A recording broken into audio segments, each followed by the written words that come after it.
Hello everyone, now I will show you how to set up a TP-Link router, TL-WDR4300. And before we start, I want to say that if my video will help you, please support my work. Every donation will help rebuild my home, which was destroyed by Russian invaders. Half of all donations I will send to animal shelters and funds which support Ukrainian war victims. All details are in the description down below. The first thing you need to do is turn on the router. Take the power adapter. Plug one end into an outlet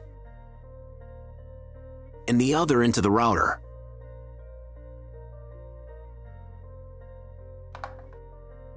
On some models, you need to press the power button.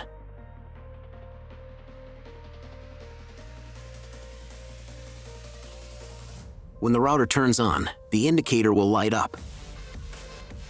Then connect the cable from your broadband provider to a special port.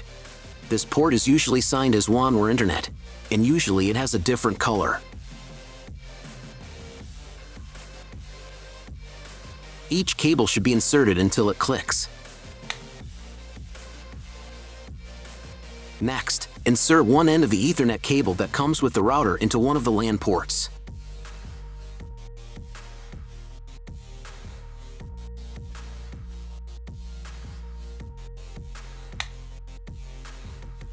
And plug the other end into the Ethernet card of your computer or laptop. Great, we connected the router to your computer. Now you need to set it up. But first, I will show you another method how you can connect the router if you do not have an Ethernet cable or your computer does not have an Ethernet port. All you need to do is connect the router with the power adapter and the cable of your internet provider.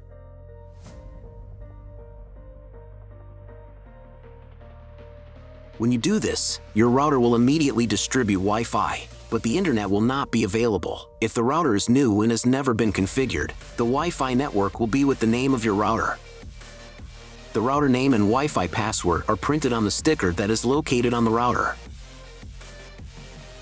These credentials are different for each router. Connect to it. Great! You have connected to the router. Now let's proceed to its configuration. First, open your browser and go to the URL that you see on the screen. Use the address bar, not the search bar. If they don't open, it means that the router has already been configured and you need to reset your router to factory settings. Press the special reset button on the router for 5 to 10 seconds. The indicators on the router will blink. Usually this button is inside the router case to prevent it from being accidentally pressed. In this case, press it with a thin object. The router will reboot and the settings will be reset to factory defaults. Then you can try to enter the router settings panel again. If your router settings panel looks not like mine, it means that your router has a different version of firmware. I recorded a video for each type of firmware. All links are in the description down below. So, at the beginning you will see the form with username and password. Usually it is admin and admin. If these credentials are wrong, then find a special sticker on your router. The credentials are often printed on the bottom of the device. If they don't work either, it means that your router has already been configured and someone has changed username or password. If you can't find out the login credentials, just reset the router to factory settings. And then log into the router's personal cabinet using the standard credentials. First of all, run the quick setup to manually configure your internet connection and wireless settings. I should also warn you that depending on the firmware version, you may not have some setup steps or they will be in the wrong order. Trust me, you got this. Just watch the video and follow instructions. To continue, please click Next button. On this page, select a working mod. You must select a router. Press Next. On the next page, select the type of internet connection. Usually it is specified in the contract with your broadband provider. If you don't have auto detect feature, then just select dynamic IP and click Next. If you don't know what type of connection you have, try to select auto detect and click Next. If it's failed, click back. Then select dynamic IP and click Next. If auto detect in your case worked correctly, then proceed to the next step. Depending on what type of connection you have chosen in the previous step, this page may differ from mine. If you have selected Dynamic IP, then choose one of the options on this page. If your ISP only allows internet access to a specific MAC address, you need to clone the MAC address of the primary computer. If you are not sure, select No, I do not need to clone MAC address. In most of the cases, there is no need to clone the MAC address. But if you can't get the internet connection after quick setup, please run it again and clone the MAC address for a try. On next page, set name and password of your future Wi-Fi network. First, select Enable in the wireless radio drop-down list. Next, in this field you write a name for your future Wi-Fi network. Choose your region.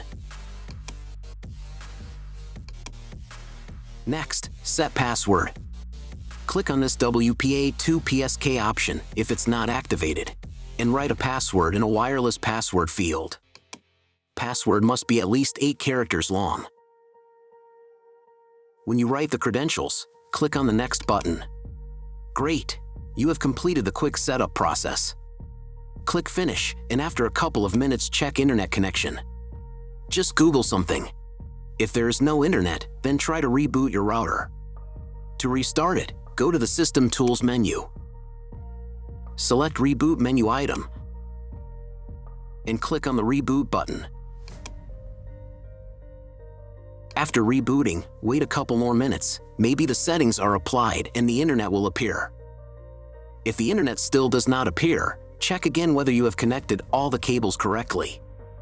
If after all manipulations you still have no internet, then go to the Network tab.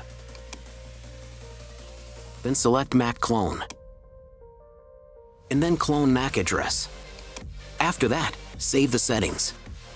Reboot your router and after a couple of minutes check internet connection.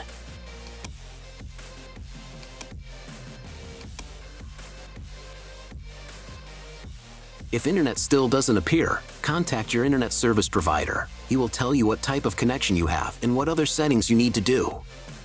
That's all. If my video helped you, please support my work. Every donation will help rebuild my home, which was destroyed by Russian invaders. Half of all donations I will send to animal shelters and funds which support Ukrainian war victims.